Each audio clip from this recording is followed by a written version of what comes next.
আজকের গল্প ঠাকুমার ঝুলির সাধু বাবার কীর্তি। নবদ্বীপের নদীর ঘাটে সেদিন সন্ধ্যাবেলা এক জটাওয়ালা সাধু বাবা আস্তানা পাতলেন। কয়েকদিন পর লোকমুখে শোনা গেল সাধু অলৌকিক শক্তি সম্পন্ন, অসম্ভবকে সম্ভব করতে পারে, ভূত ভবিষ্যৎ বলতে পারে। সেদিন বিকেলবেলা আর এক জমকালো খবর নিয়ে এলেন হরিহর চক্রবর্তী নদীর ঘাট থেকে। সাধুবাবা কিছুই খান না, বায়ু ভক্ষণ করে থাকেন। এরকম জমকালো খবর সচরাচর শোনা যায় না।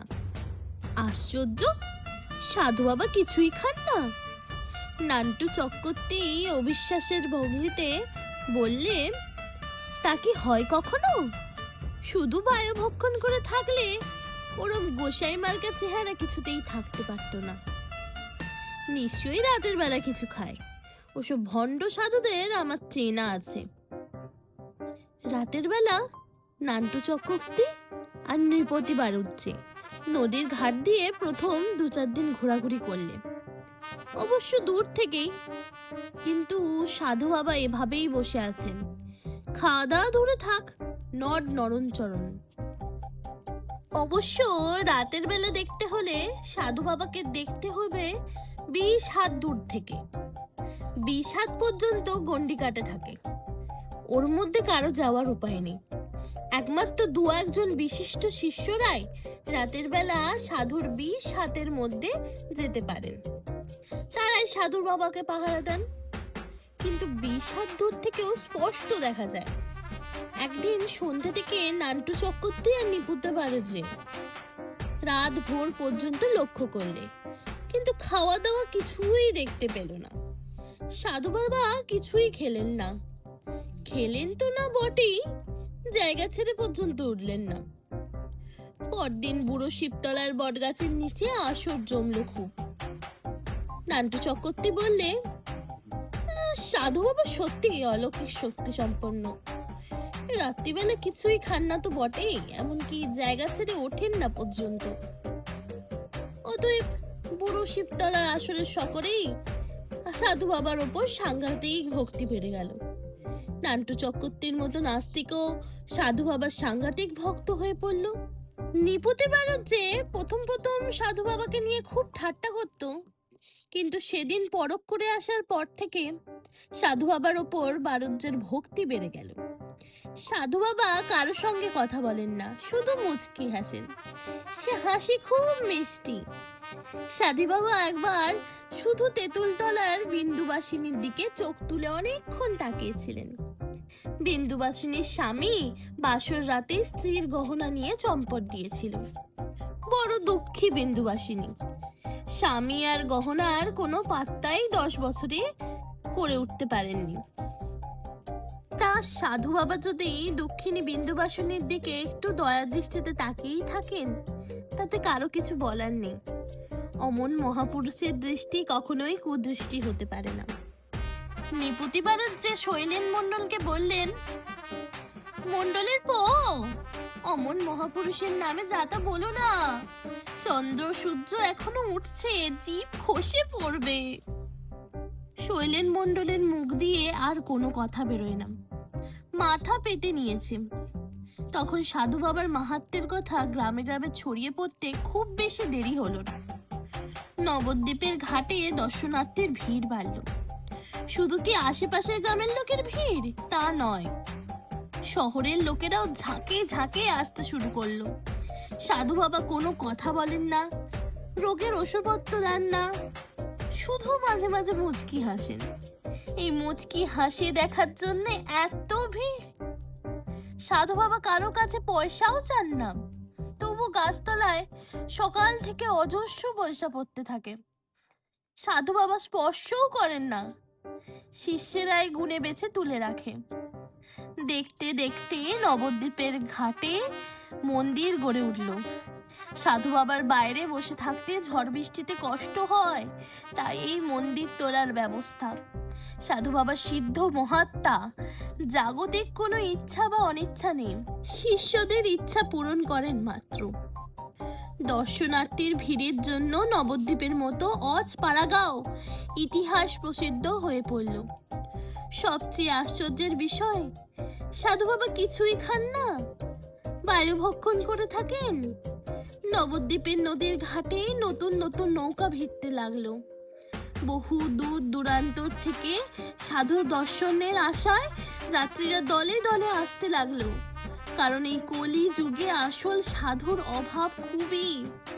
ভণ্ডেরাই সাধু সেজে ঘুরে বেড়ায়, অতএব আসল সাধুর ওখানে ভিড় বাড়বেই, এতে আশ্চর্যের কিছু নেই।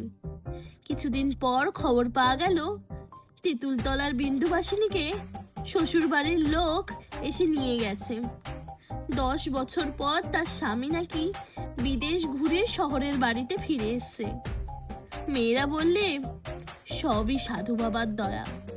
সাধু বাবা অসম্ভবকেও সম্ভব করতে পারেন, নইলে বিন্দুবাসিনীর মতো মেয়েও 10 বছর পর স্বামী ফিরে পায়।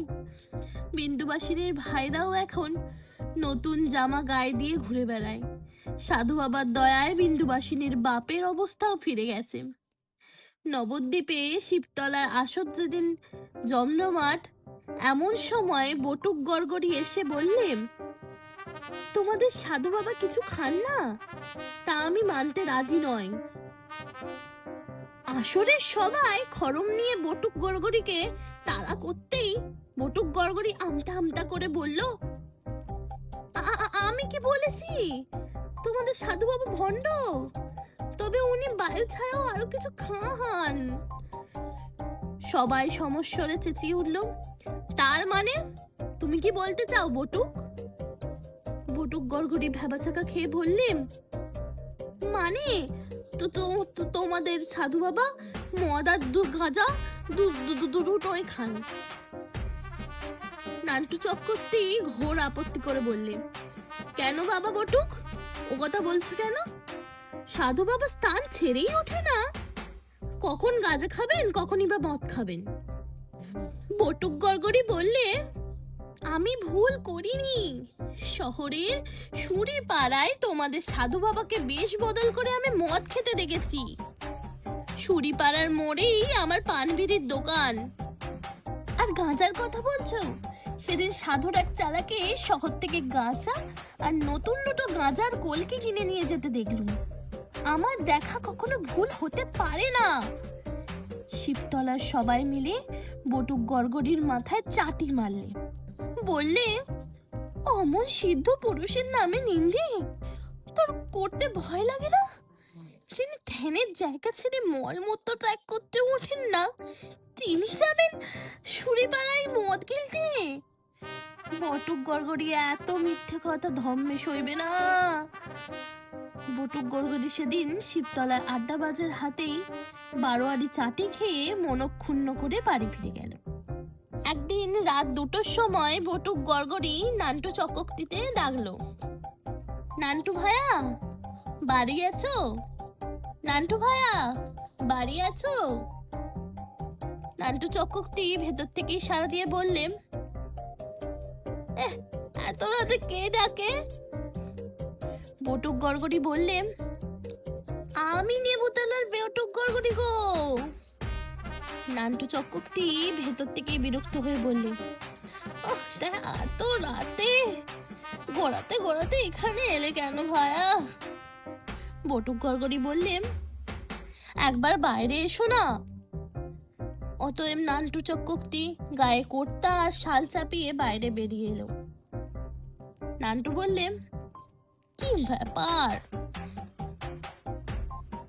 বটুক বলল, একবার শহরে যেতে হবে, তোমাদের সাধু বাবার মহিমা দেখাবো। শহর মাত্র 1 ক্রোশ দূর। বটুক গড়গড়ি আর নান্টু চক্রবর্তী একরকম ঘোড়ার মতো দৌড়ে শহরে ছুটল।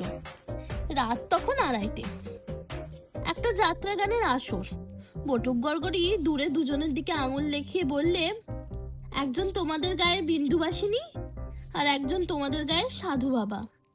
দাড়ি গোঁফ বা জটা এখন অবশ্য নেই, সব কোথায় খুলে রেখে এসেছেন কে জানে। তবে মুখের গড়ন একটু ভালোভাবে লক্ষ্য করলো, ওরা যেন টের না পায়। নান্টু চক্রবর্তী ভিড়ের মধ্যে একটু কাছাকাছি গিয়ে দেখলো অবিকল সাধু বাবার মতো, খালি জটা আর গোঁফ নেই। নান্টু চক্রবর্তী বটুক গড়গড়ির কানে কানে ফিসফিসিয়ে বলল, সবই দেখলুম, কিন্তু কিছুই বুঝতে পারছি না। এখন যদি সাধু বাবার স্থানে গিয়ে সাধু বাবাকে দেখতে না পাই, তবেই বুঝবো সাধু বাবা ভণ্ড। অতএব নান্টু চক্রবর্তী আর বটুক গড়গড়ি এরকম দৌড়ে দৌড়েই জঙ্গলের সোজা রাস্তায় নবদ্বীপের নদীর ঘাটে এলো।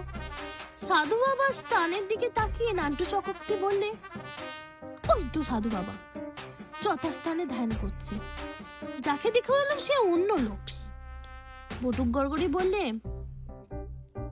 যিনি বসে আছেন ইনি নিশ্চয়ই সাধু বাবা নন, ইনিই অন্য লোক, আমি হলপ করে বলছি। যদি আমার কথা মিথ্যে হয় তাহলে আমাকে 10 ঘা জুতো মেরো।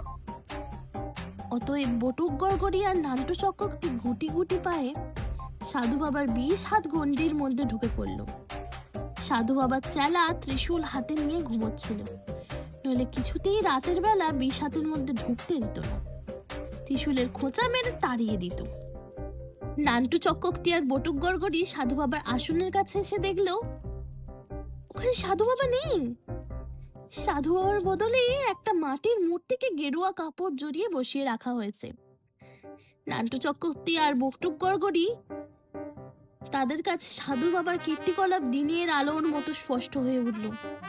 বটুক গড়গড়ি চক্রবর্তীর কানে কানে বললে, এবার বুঝতে পারলে তোমাদের সাধু বাবার আসল একটি ভণ্ড। মদ গাঁজা ভাঙ সবই খান, রাতের বেলা আসনে একটা মাটির মূর্তি রেখে বাইরে ভাত ডাল মাছ ও তরকারি সবই খান। বায়ু ভক্ষণ করে থাকলে কখনো ওরকম গোসাই মার্কা চেহারা হয়? পরদিন সকালবেলা শিবতলার দল এলো নবদ্বীপের ঘাটে, বটুক গড়গড়ি সবার পুরো ভাগে। বটুক গড়গড়ি সবার আগে গিয়ে সাধু বাবার দাড়ি আর জটা টেনে তুলে বললে, আসলে কে তুমি বাবা? সাধু বাবা কাঁদো কাঁদো হয়ে বললে, তোমাদের অনেক টাকা পয়সা দেবো, তো আমায় আর ঠেঙিও না তোমরা, আমায় ঠেঙিও না তোমরা, আমি তোমাদেরই লোক, আমি তেঁতুলতলার বিন্দুবাসনীর পলাতক স্বামী।